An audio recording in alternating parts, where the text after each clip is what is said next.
All those things that you quoted there, all those statistics are just completely awful, obviously. And the thing they have in common is obviously Islam permeates the culture in those countries that practice those things.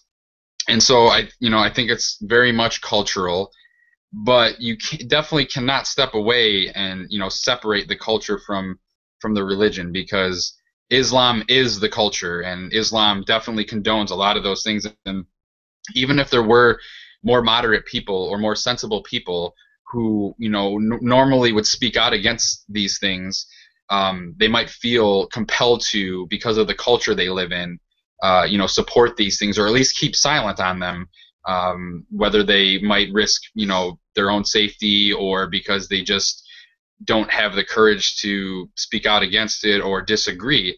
And so you definitely can't separate Islam from these practices of abuse of women and children, and the female genital mutilation and all of these things. And like you were speaking about religious moderates, and Reza Aslan, who wrote the book Zealot recently about Jesus, and he's a Muslim. He's pretty mainstream. A lot of people are familiar with him, and he kind of scored a lot of brownie points with people when he went on Fox News, and the interviewer was kind of challenging him, like, well, what qualifications do you have to speak on Jesus because you're a Muslim? And he's like, well, I study religion. That's what I do for a living. He's kind of inflating his qualifications. Actually, he was kind of overstating. But regardless, like, you don't have to be a Christian to criticize Christianity. You don't have to be a Muslim to know about Islam and the claims and things like that.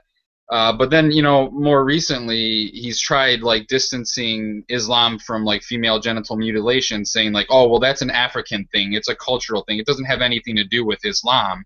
And that's really not accurate. I mean, to an extent it is, but it's very much tied to Islam. So you definitely can't, completely set the two things aside. They're definitely not mutually exclusive. There's a lot of overlap there.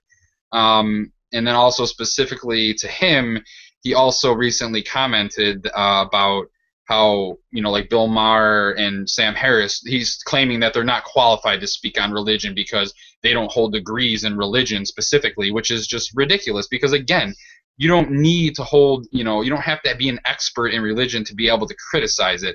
And especially considering the fact that somebody like Harris is a neurosurgeon, he obviously has a grasp of science. And so that alone in itself is enough to be able to criticize some of the false claims, whether it be Islam or Christianity or what have you.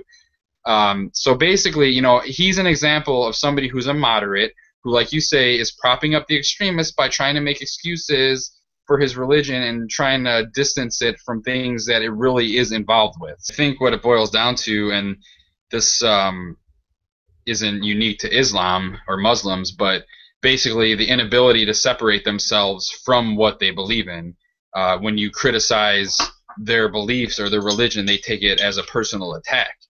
And so, they have the inability to separate the two, and that's, I think, a large part of it. And I think they're less able to do that than some other religious people. But even, so you speak to how, Muslims are more phobic of non-Muslims, but, the thing is there's many different sects of Islam, and they frequently fight amongst themselves. Usually with something like Christianity, there's a lot of different sects, but usually their disagreements, they can just talk them out, or they're just agree to disagree or whatever. But when it comes to Islam, and again, this might be, political too, but they're constantly fighting amongst themselves, constantly attacking each other. That's why you have all this mess in the Middle East right now. You got ISIS, and you got Syria, and you got Saudi Arabia and Iran, and all these different countries, and they're all conflicting. You got Iraq, which is made up of like Sunnis and Shiites, and then you got the Kurds, and it's like you have all these different belief systems that are all Islamic, and they're all conflicting with one another, and they're all fighting one another, let alone any other, infidels, non-believers of Islam at all. So you have all that whole angle to it as well.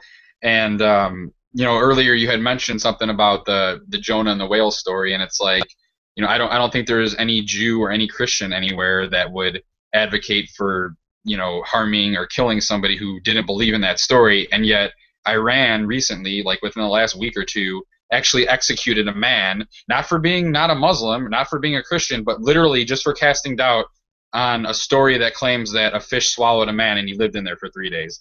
So I think that really exemplifies the difference between the extremism that we see between Islam and other religions. Really, it's not surprising. I mean, and I'm glad you brought that up too, as far as the countries that will kill atheists, because it's true.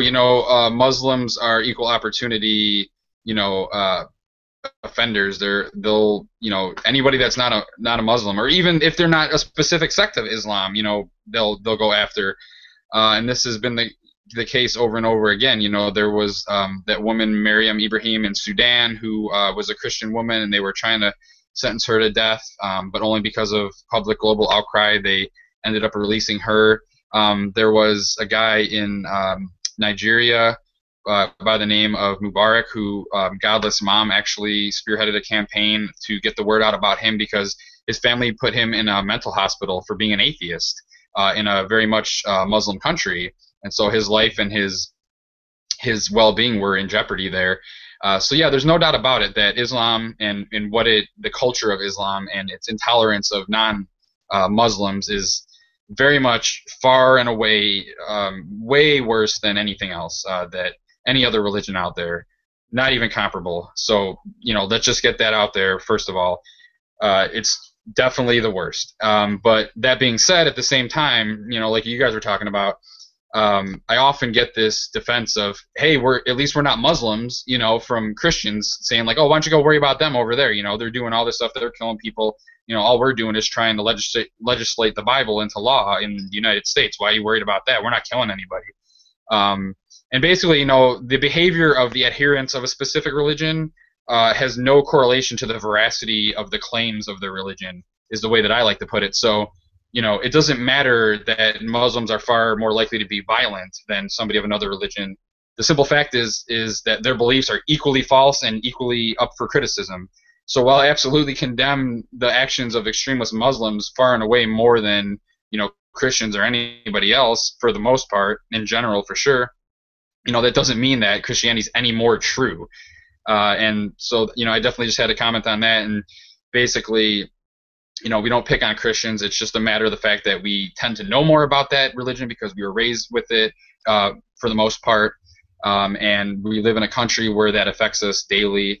And so that's why we tend to speak out more against Christianity. But obviously, we try to make an effort in things like today with this discussion to, not only focus on that, but definitely make it known that Islam is far worse and it's definitely worthy of criticism.